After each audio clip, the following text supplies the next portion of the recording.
Bismillahirrahmanirrahim. It's an absolutely amazing feeling being here inside the Rawdah of the Prophet ﷺ.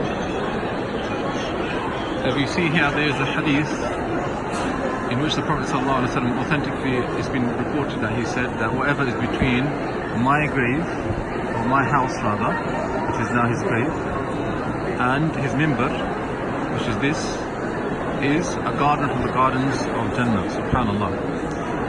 Now, just a few things to point out, some amazing things. Firstly, the pillars, they have some markings on them.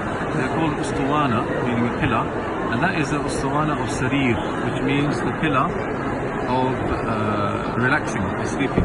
And they said that the Prophet ﷺ used to set up his tent for i'tikaf just there. Over here now, the next pillar to its left, where you can see that man is sitting there, the security guard, that, they said, is the pillar in which Ali radiallahu ta'ala sometimes would sit at, or the spot that he would sit at to watch over the house of the Prophet sallallahu alaihi wasallam.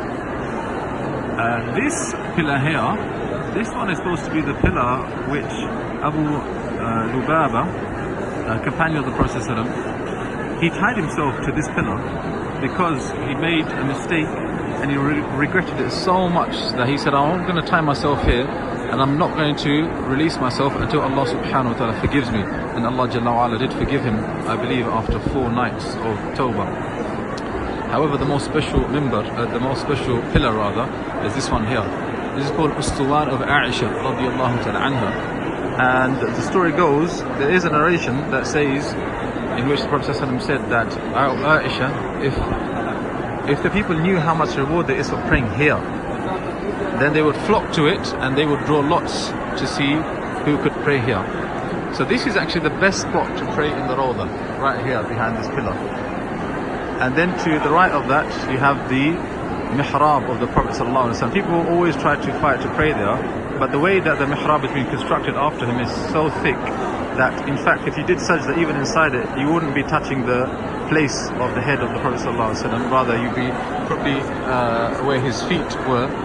However, that little pillar behind it, that goes up there, behind the mimbar of the Prophet ﷺ, that is actually known as the pillar of Hannana, which means crying. And the story goes that that pillar is where a tree used to be, which the Prophet ﷺ used to lean against to deliver his khutbah. And then when they built the mimbar of the Prophet ﷺ further away from that, and the tree was left, the tree began to cry, and the crying sound of it is known as Hannana. And so that pillar behind that mihrab, it represents that. There's so many, subhanAllah, amazing things that took place here, and the feeling that you get is unbelievable, because you may be standing, subhanAllah, where the Prophet ﷺ, or where Abu Bakr, or where Umar, or where any of the great companions radiallahu ta'ala anhum ajma'in stood and prayed. May Allah subhanahu wa ta'ala unite us with our Nabi Muhammad sallallahu alayhi wa sallam in Jannat al-Firdaus al-A'la. Allahumma ameen.